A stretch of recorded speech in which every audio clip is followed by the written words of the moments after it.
Bonjour à tous, bienvenue sur ma chaîne YouTube. Je suis très content de vous retrouver aujourd'hui parce qu'on va parler de mes achats de ces 2 derniers mois. Donc voilà, janvier, février 2022. Et j'ai fait de très très bonnes trouvailles, 3 grosses pièces qui rentrent dans ma collection, donc je suis hyper content. Pour certaines, c'est des jeux que je cherchais depuis plus de 10 ans. J'ai eu quelques petits problèmes de colis, je vous raconterai ça un petit peu plus tard, mais j'ai vraiment flippé parce que j'ai bien failli ne pas recevoir le jeu que je recherchais le plus dans ma collection. Donc voilà, ça fout toujours un peu les boules quand ça arrive, mais bon, au final, tout est bien qui finit bien. Donc on va commencer par des petits jeux que j'ai trouvés en cache, voilà, des petits jeux en loose.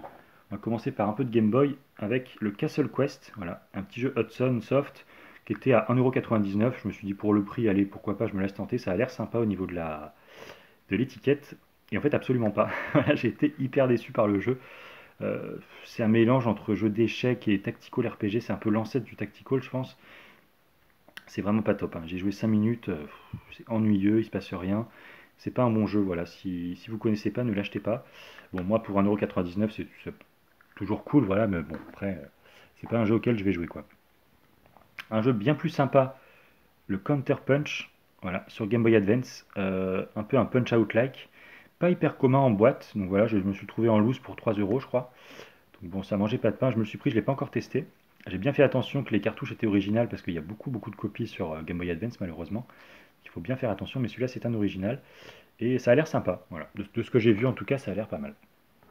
Un autre petit jeu qui lui est sympa mais vraiment sans plus, c'est le Medabots Metabi. Alors celui-là, j'y ai joué. Je l'ai acheté 4,99 € et c'est un jeu qui est vraiment pas commun sur Game Boy Advance. Il part pour une trentaine d'euros en loose et plus de 100 € en boîte. Donc voilà, bien content de me l'être trouvé à ce prix-là. Je l'ai testé. Natsume, je pensais que c'était un gage de qualité. En fait, pas forcément. Alors, c'est pas un jeu nul, mais c'est un jeu qui est hyper limité pour la Game Boy Advance, quoi. Graphiquement, c'est médiocre. Les personnages, ils sont minuscules. On voit rien. C'est vraiment. Je pense que c'est l'un des jeux les plus moches sur la console. Honnêtement, j'ai rarement vu pire. Donc voilà. Après, ça reste un petit RPG sympa, mais bon, franchement, ils auraient pu faire mieux, quoi. Ensuite, on passe à une petite trouvaille brocante. Donc, je pense que c'est la seule de la vidéo parce que ça fait un petit temps que j'ai pas fait de brocante. En fait, j'étais un peu occupé tous les week-ends ces temps-ci. Mais j'ai quand même trouvé un petit Mario et les lapins crétins Kingdom Battle. Donc voilà, un petit jeu hyper commun sur la Switch, payé 4 €. Donc bon, je me suis dit, ça mange pas de pain. Je m'attendais à pas grand-chose avec Mario et les lapins crétins.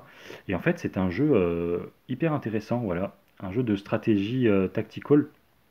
Vraiment sympa. Pas hyper simple. Donc voilà, un peu dans la lignée des XCOM, il est dans ma Switch actuellement et franchement je m'éclate bien dessus. C'est vraiment un très bon jeu.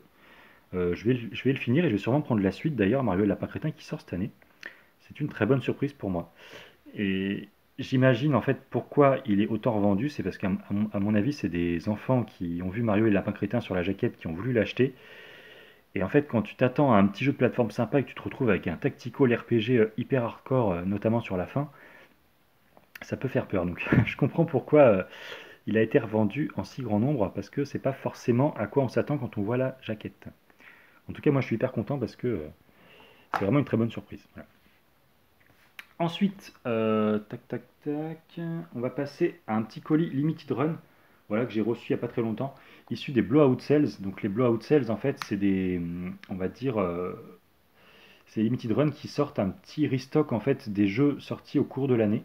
Et il y avait 3 jeux qu'il me fallait absolument que j'avais manqué, qui sont ressortis, donc c'est très bien. À commencer par le Shantae, donc le tout premier sur la Game Boy Color, mais en portage Switch. Donc voilà, hyper content parce que j'ai adoré le jeu sur Game Boy Color. Je voulais absolument la version Switch que j'avais ratée. Donc ça voilà, c'est très cool.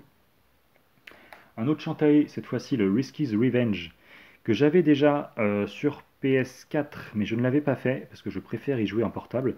Donc je vais me le faire en portable, celui-là je vais le débister. Mon autre exemplaire sur PS4 est neuf, mais celui-là je vais y jouer. Donc voilà, bien content de me l'être chopé parce que je l'avais raté aussi. Et pour finir, bon, je comptais me prendre l'original fut un temps, mais bon, vu à quel point il a explosé, c'est même pas la peine, le Shantae Game Boy Color en version Limited Run, parce que l'original, il faut compter plusieurs milliers d'euros. Sorti qu'en US, sachant que je fais uniquement le full set PAL, je me suis dit que j'allais pas m'embêter à mettre 2000 € dans un jeu. Et encore, je pense que je suis un peu gentil. Donc bon, je me suis pris la version Limited Run, ça ira très bien, parce que c'est sûrement mon jeu préféré sur Game Boy Color. Celui-là, c'est vraiment une pépite de la Game Boy Color, hein. Si vous l'avez jamais fait, et que vous aimez les Wonder Boy like, franchement faites-le, c'est un super jeu. Voilà. Je peux que vous le conseiller. Bon, bien sûr pas en original, mais faites-le en version limited run ou même sur émulateur, ça marche très bien. Et c'est un super jeu. Voilà. Ensuite, un petit jeu. Bon, celui-là, il n'est pas pour moi. C'est une grosse pièce, mais je l'ai déjà. Hop, c'est le Spider-Man Animated Series. Voilà. Que j'ai protégé un petit peu parce que c'est pas pour moi et c'est pour un ami qui le cherchait. Je l'ai eu à vraiment très bon prix comparé à sa cote. Il est complet. Je l'avais rentré moi aussi l'année dernière comme neuf. Il y a quelqu'un qui m'a contacté parce que il voulait me l'acheter. Je lui ai dit que non, que je le gardais pour ma collection. Et là, j'en ai trouvé un autre. Donc ça tombe bien parce que je pourrais du coup lui céder à bon prix. Donc c'est très bien. Voilà. Bon, c'est pas un super jeu, hein, c'est un beat'em all, on va dire 2D classique. C'est pas un très bon jeu, mais c'est un jeu assez rare de la console quand même. Ensuite, là on arrive déjà vers la fin. On va continuer avec ce petit jeu et après ça va être les trois grosses pièces pour la fin. Un petit jeu pour le full set Game Boy Color, ça fait plaisir. Tac, le Hardcore ECW Revolution. Voilà un petit jeu de catch assez basique de la fédération ECW que j'aimais beaucoup étant plus jeune. Là on a Rob Van Dam qui met un coup de chaise à Sabu. Voilà, donc un jeu assez basique, hein, voilà, pas top. Il y a très peu de coups, c'est très moche.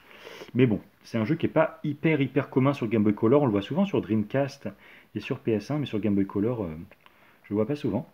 Et en fait, pour info, je l'ai acheté sur Vinted et le vendeur habitait à côté de chez moi. Donc je me suis dit, cool, il n'y a pas de frais de port. Le jeu était vendu 10 euros, il était en très bon état.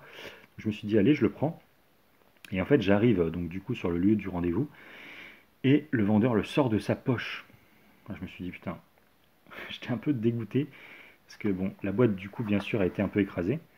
Tac, vous voyez ici. Bon, c'est assez léger, moi ça me dérange pas, mais bon, je préfère avoir mes jeux en très bon état quoi. Donc bon, sur le coup j'étais un peu dégoûté. Après bon, je me suis dit ça reste quand même du très bon état. Je l'ai payé 10 euros, il n'est pas hyper commun, allez, je vais pas non plus faire le mec chiant. Mais bon, ça m'a un peu déçu voilà sur le coup. Mais ça reste quand même une pièce sympa et puis surtout une pièce pour le full set Game Boy Color. Donc c'est quand même très bien. Ensuite, donc là on va passer aux trois grosses pièces, voilà. Donc une qui rentre pour le full set Game Boy Color, donc ça je suis hyper content. Boum, le Blaster Master Enemy Below, un jeu très rare de la Game Boy Color qu'on voit rarement passer. Un jeu Sunsoft, donc généralement voilà c'est plutôt gage de qualité.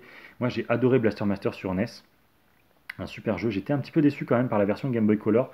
C'est un bon jeu mais en fait il y a des gros sprites, il n'y a pas de scrolling donc du coup c'est écran par écran. Et si vous voulez ça casse un peu le rythme du jeu et le gameplay. Le jeu est hyper labyrinthique, on s'y perd beaucoup parce que tout se ressemble en fait. Après, ça reste un jeu sympa, mais je pense qu'il faut s'accrocher. Moi, j'ai pas eu la patience honnêtement de le finir. Je l'ai testé, mais voilà, c'est un bon jeu sans plus. Je préfère nettement plus la version NES. Alors, j'ai pas encore fait la version Genesis et la version en 3D sur PS1. Il paraît que c'est des bons jeux. Mais en tout cas, je suis assez mitigé par la version Game Boy Color, hein, je vous le cache pas. Un poil déçu, mais ça reste quand même une super pièce pour la collection. Et celui-là, pour info, je l'ai acheté sur Vinted aussi à un Italien. Et je l'ai acheté 60 euros. Donc c'est un super prix parce que c'est un jeu qui part aux alentours de 150-200 euros quand on le voit apparaître sur eBay parce qu'il apparaît vraiment pas souvent. Voilà. Et là, on va passer du coup aux deux grosses pièces, dont une que je cherchais depuis. C'est celle-là en fait que je cherche depuis près de 15 ans. Le Master of Darkness en version classique, donc boîte marron. Alors, je possède évidemment déjà la version normale parce que j'ai le full set Master System, mais il manquait des petites variations comme ça, des petites versions un peu rares, dont ce Master of Darkness classique qui est probablement le deuxième classique le plus rare après Robocop versus Terminator que je possède. Voilà. Et pour info, celui-là, commandé aussi sur Vinted, donc pour le coup j'ai vraiment fait de très bonnes affaires sur Vinted, j'ai acheté 50 euros. Il n'y a pas de notice, mais je possède déjà la notice dans mon autre Master of Darkness qui est exactement la même. Donc bon, ça ne me dérangeait pas. Et du coup, celui-là, je me le suis commandé. Voilà. Avec Chronopost Shop to Shop. Donc grave erreur, ne commandez jamais avec ça, parce que c'est vraiment nul. Aucun suivi. Aucun mail. Aucun SMS, rien. Le colis, il a passé 3 semaines sans suivi. Je pensais qu'il a été volé. D'ailleurs, le vendeur pensait aussi qu'il avait été volé. Il a fait beaucoup de démarches et tout. C'est vraiment un très bon vendeur qui s'est bien occupé de tout. Il a contacté Vinted, il a contacté Chronopost, etc. Il s'est vraiment fait chier pour retrouver le colis. Aucune trace, aucune nouvelle. Au bout de 3 semaines, on s'est dit, bon, peut-être qu'il est dans mon point relais, donc j'ai été voir, et miracle, il était là-bas. Franchement, moi j'avais clairement fait une croix dessus en fait. Je pensais ne jamais le recevoir. Et quand on cherche un jeu depuis plus de 10 ans et que le colis se perd à cause d'une société qui est pas capable de mettre à jour un numéro de suivi, franchement ça fout les boules, hein. Je vous cache pas que là pendant 3 semaines j'étais un peu déprimé de la collection. En fait j'ai fait aucun achat parce que je me suis dit voilà ça c'est vraiment un Graal que je cherchais depuis des années et des années. Et voir qu'il se perd comme ça pour une bêtise, enfin vraiment ça m'a vraiment foutu les boules pour le coup. Mais bon, voilà, tout est bien qui finit bien. J'ai fini par l'avoir. Et franchement, c'est vraiment top parce que c'est la dernière grosse pièce qui me manquait sur Master System. Donc là, il va me manquer plus que deux versions classiques. Et après, j'aurai vraiment toutes les versions des jeux Master System. Donc vraiment le full set 100% de toutes les variations de jeux. Pour info, il va me manquer le Astérix en boîte marron et le Desert Speed Trap, je crois, qui sont deux jeux assez communs à trouver dans ces versions-là. C'était vraiment celui-là qui me manquait le plus. Et c'est très cool parce que la tranche est pas jaunie, et pas sunfed, pardon. Et c'est vrai que souvent on voit les tranches marron qui sunfed. Donc ça voilà, c'est vraiment top. Et je suis hyper content de me rentrer ce Graal dans ma collection, clairement. Et pour finir, un autre Graal. Alors celui-là trouvé sur Rakuten, j'ai eu énormément de chance parce qu'il s'avère que c'est l'un des jeux sûrement les plus rares sur Atari ST. Un jeu logiciel. Vous savez que j'adore cet éditeur, que j'ai beaucoup de jeux, notamment sur Amstrad, tirés de cette marque-là. Et il s'agit de Massacre sur Atari ST en version disquette. Alors ça, c'est vraiment une très grosse pièce. Je savais que c'était un jeu rare, c'est un jeu que je cherchais, mais je ne pensais pas qu'il était aussi rare en fait. C'est un jeu qu'on voit absolument jamais. J'ai tenté de demander une estimation sur un forum, j'ai eu aucune réponse. Il y a quelqu'un qui m'a contacté après en privé. Il m'a dit que j'aurais pas d'estimation parce que c'est un jeu qui est très rare, qui est très recherché. Il m'en a proposé 500 euros, je crois. Donc bon, voilà. J'ai dit non parce que je voulais pas le vendre, hein, je voulais juste connaître en fait le prix du jeu. Après, bon, peut-être que je m'en séparerai si vraiment je collectionne plus l'Atari ST, mais en attendant, franchement, je le garde parce que c'est vraiment une super pièce. J'adore en plus l'artwork. Et voilà, c'est un petit jeu en fait d'horreur textuelle comme savaient très bien le faire les éditeurs français sur les micro-ordinateurs des années 80. Donc ça, voilà, c'est vraiment très cool. Euh, et puis bah voilà quoi. En plus, l'état est vraiment top, hein. Franchement, je kiffe. Donc voilà, c'était un petit peu ma vidéo de présentation de mes achats.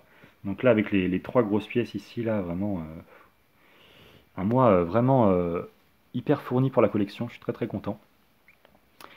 Et puis voilà, je vais bientôt recevoir du coup mes boîtiers de protection pour les jeux Game Boy. Et puis il y a un autre colis Limited Run aussi, un gros colis Limited Run que je ne peux pas vous présenter parce qu'il est arrivé chez mes parents.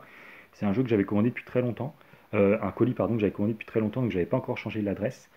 Mais là, ça y est, il est arrivé chez mes parents, donc je le prendrai sûrement en fin de semaine et puis je vous présenterai ça très bientôt. En attendant, je vous fais des bisous et puis je vous dis à bientôt pour une prochaine vidéo. Salut à tous.